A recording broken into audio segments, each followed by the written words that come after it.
7 రోజుల పాటు ఆ అమ్మవారికి నిత్య పూజ కైంకర్యాలతో పాటు వివిధ ప్రాంతాల నుండి వచ్చిన భక్తులందరూ కూడా అమ్మవారిని దర్శించుకొని తరిస్తూ ఉన్నారు. ఇక్కడ వెలిసి ఉన్న ఆ గంగమ్మ తల్లి సాక్షాత్తు శక్తి స్వరూపిణి. దుష్ట సంహారం కోసం ఆ అమ్మవారు ఇక్కడ ఈ ప్రాంతమున వెలిసిందని కూడా ఇక్కడి స్థల పురాణం చెబుతోంది. అందుకే అమ్మవారికి ప్రతి ఏటా వైశాఖ మాసోత్సవంలో 8 రోజుల పాటు అంగరంగ వైభవంగా గంగమ్మ జాతరగా నిర్వహిస్తూ ఉంటారు.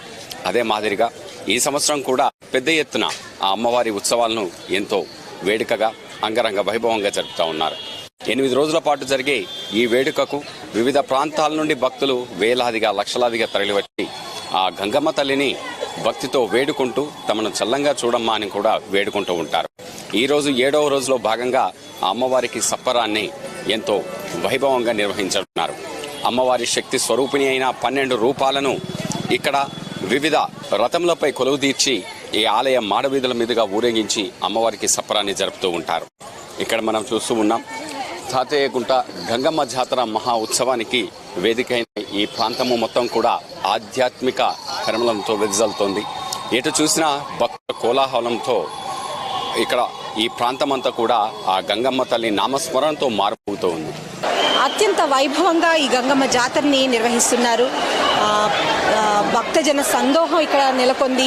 ఎంతోమంది భక్తులు ఇక్కడ వచ్చి తమ తమ మొక్కులు చెల్లించుకుంటున్నారు. ఈరోజు కోడె మొక్కుల్లాగా మన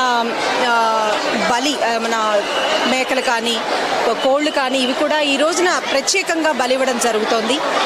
దాని నిమిత్తంగా ఈరోజు బోనాలు సమర్పించుకుంటున్నారు అమ్మవారికి, గ్రామ దేవత కాబట్టి. మీరు చూస్తూనే ఉన్నారు ఎంతో వైభవంగా ఇక్కడ జాతరని నిర్వహిస్తున్నారు. అమ్మవారి జాతర అంటే 8 రోజుల పాటు కన్నుల పండుగ జరుగుతుంది. ఈ రోజునైతే ఇంకా భక్తజన సందోహం ఎక్కువగా ఉంది. మీరు చూస్తూనే ఉన్నారు అందరూ తమ నెత్తి మీద బోనాల్ని తీసుకొచ్చి ఇక్కడే అమ్మవారికి సమర్పిస్తూ అమ్మవారికి తమ బోనాల్ని ఇక్కడ నైవేద్యంగా వండి ఇక్కడే వాళ్ళ మొక్కులు తీర్చుకుంటూ అమ్మవారికి భక్తి భావంతో తమ మొక్కులు చెల్లించుకుంటున్నారు. ఎంతో వైభవోపేతంగా అమ్మవారికి జాతర నిర్వహిస్తున్నారు. వివిధ వేషధారణలో ప్రతిరోజు ఇక్కడ వివిధ వేషధారణలో కూడా భక్తులు తమ మొక్కుల్ని చెల్లించుకుంటున్నారు. సున్నపు కుండల రూపంలో ఆ కుండని నెత్తి మీద పెట్టుకొని అమ్మవారికి ప్రదక్షిణ చేసి కూడా తమ మొక్కుల్ని చెల్లించుకుంటున్నారు. మీరు చూస్తుంటే ఆలయం కూడా ఎంతో సర్వాంగ సుందరంగా అలంకరణ చేసి పూలతో కానీ లైటింగ్స్తో కానీ ఎంతో అందంగా అలంకరించి కూడా మీకు కనిపిస్తుంది. ఎక్కడికక్కడ భక్తులకి సౌకర్యార్థం కోసం వాళ్ళకి ఎటువంటి ఇబ్బంది కలగకుండా కూడా ఆలయ కమిటీ అందరూ కూడా ప్రత్యేక చర్యలు కూడా తీసుకుంటున్నారు. ఇకపోతే అమ్మవారి గురించి ఎంత చెప్పినా తక్కువే. అమ్మవారిని